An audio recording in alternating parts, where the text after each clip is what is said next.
పోలవరం పూర్తయిన తర్వాత పాపికొండలు, అక్కడి నుంచి మీరు భద్రాచలం పోయిస్తే ఆ అనుభవమే డిఫరెంట్గా ఉంటుంది.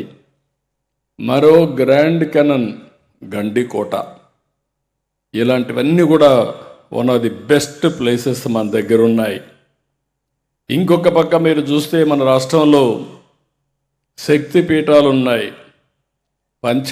పంచారామాలు ఉన్నాయి, జ్యోతిర్లింగంతో సహా అనేక దివ్యక్షేత్రాలు ఉండే రాష్ట్రం.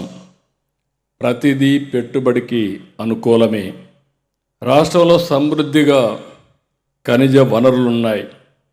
వీటి వాల్యూ అడిషన్ ఇచ్చే పరిశ్రమల స్థాపనకు సహకరిస్తాం.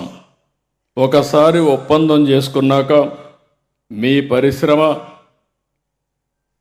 ప్రభుత్వ పరిశ్రమగా వస్తుంది. అక్కడి నుంచి మీతో కలిసి పనిచేస్తాం. 28 పాలసీలతో సంస్కరణలతో రాష్ట్రానికి పెట్టుబడులు పెద్ద ఎత్తున వస్తున్నాయి. 23 నెలలు 23 లక్షల కోట్ల రూపాయలు, 23 లక్షల మందికి ఉద్యోగాలు తీసుకొచ్చిన ఘనత ఒక్క ఎన్డీఏ ప్రభుత్వానికే దక్కింది. అంటే నెలకు లక్ష ఉద్యోగాలకు శ్రీకారం చుట్టాం. ఇంకొక పక్కన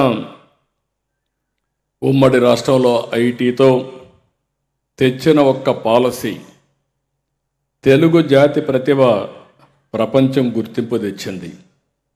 నేడు ప్రపంచంలో తెలుగువారు అందరికంటే తలసరి ఆదాయం ఎక్కువగా సంపాదిస్తున్నారు. అంటే ఒక్క పాలసీ 25 సంవత్సరాల్లో పెను మార్పులకి దారి తీసింది.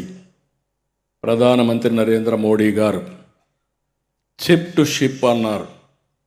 రెండోది 2047కు వికసిత్ భారత్ తయారు చేశారు.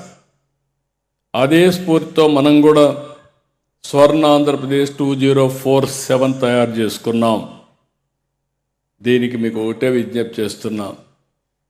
తెలుగు జాతి 2047కి ప్రపంచంలోనే నెంబర్ 1గా తయారు కావాలనేది నా ఆకాంక్ష.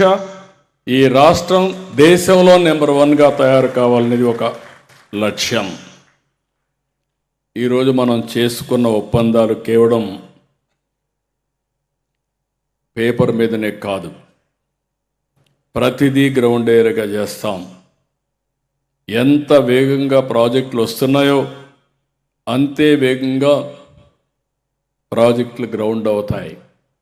నేను కొత్తగా ఒకప్పుడు ఈజ్ ఆఫ్ డూయింగ్ బిజినెస్ మాట్లాడాను. ఇప్పుడు స్పీడ్ ఆఫ్ డూయింగ్ బిజినెస్ మాట్లాడుతున్నాం. అదే మరి గవర్నమెంట్లో కూడా స్పీడ్ ఆఫ్ డెలివరింగ్ గవర్నెన్స్ మాట్లాడుతున్నాం. ఇంకొక పక్క మీరు చూస్తే మీరు ఎవ్వరు కూడా ఎక్కడికి రావాల్సిన పని లేదు. ఒకసారి ఆన్లైన్లో మన మిత్ర వాట్సాప్లో మీరు కానీ ఎంటర్ అయితే మీకు ఏ పని కావాలన్నా చేసి పెట్టే బాధ్యత రూల్స్ ప్రకారం ఈ ప్రభుత్వం తీసుకుంటామని మరొకసారి మీ అందరికీ హామీ ఇస్తున్నాం. సైనింగ్, గ్రౌండింగ్, ఓపెనింగ్ 3 కూడా మా మోటో. మీరు కలిసి రండి. మళ్ళీ చెప్తున్నా, ఒక పద్ధతి ప్రకారం పనిచేద్దాం. ఈరోజు ఈ బిల్డింగ్ చూశారు. గడిచిన ప్రభుత్వం ఈ బిల్డింగ్ను కట్టకుండా పాడుబడిన గోడలతో వదిలిపెట్టారు. నేను చూసినప్పుడు ఒక మాట చెప్పాను, పిలిపించాను మా ఆఫీసర్ని. ఇది తొందరలో పూర్తి చేయాలని చెప్పాను.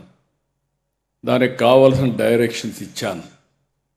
ఈరోజు ఈ యొక్క బిల్డింగ్ చూస్తే, బిఆర్ అంబేద్కర్ కన్వెన్షన్ సెంటర్ చూస్తే ఆధునికమైన వసతులు, తెలుగు సంస్కృతి సాంప్రదాయాలు ఉట్టిపడే విధంగా, ఎటు చూసినా మన వారసత్వాన్ని గుర్తు చేసే విధంగా ఈ యొక్క కన్వెన్షన్ సెంటర్ని తీర్చిదిద్దారు. దాన్ని చూసినప్పుడు నాకు ఎంతో తృప్తిని వచ్చింది. రాబోయే రోజుల్లో ఇలాంటివి ఇంకొక 5 నిర్మాణం చేసి రాష్ట్రమంతా కూడా ఎక్కడికక్కడ కల్చరల్ ప్రోగ్రామ్స్ కానీ, ఈవినింగ్ అయితే కల్చరల్ ప్రోగ్రామ్స్ కానీ, అదే మరి కన్వెన్షన్స్ కానీ, సభలు, సమావేశాలు, జాతీయ అంతర్జాతీయ సమావేశాలు కూడా పెట్టుకునే పరిస్థితి వస్తుంది. అన్నీ తీసుకొస్తున్నాం, అన్ని విధాలా సహకరిస్తున్నాం. అయితే మీలో చైతన్యం రావాలి, పట్టుదల మీలో పెరగాలి. అదే మరి అందరం కూడా కొన్ని ప్రిన్సిపల్స్ పెట్టుకోవాలి. వాల్యూ బేస్డ్ ఎథిక్ దాన్ని ఆలోచించి ఎథిక్స్ బేస్డ్గా పనిచేయగలిగితే ఏ మాత్రం కూడా వెనక్కిపోయే పరిస్థితి ఉండదు. దయచేసి మళ్ళీ మిమ్మల్ని అందరినీ కోరుతున్నా, ఇది ప్రారంభం మాత్రం. రాబోయే రోజుల్లో 1 ఫ్యామిలీ 1 ఆంటర్‌ప్రెన్యూర్గా తయారు చేసే వరకు ఈ ప్రభుత్వం మీకు అండగా ఉంటామని మరొక్కసారి హామీ ఇస్తూ మీ అందరికీ నమస్కారాలు. జై భారత్, జై తెలుగు తల్లి, జై హింద్.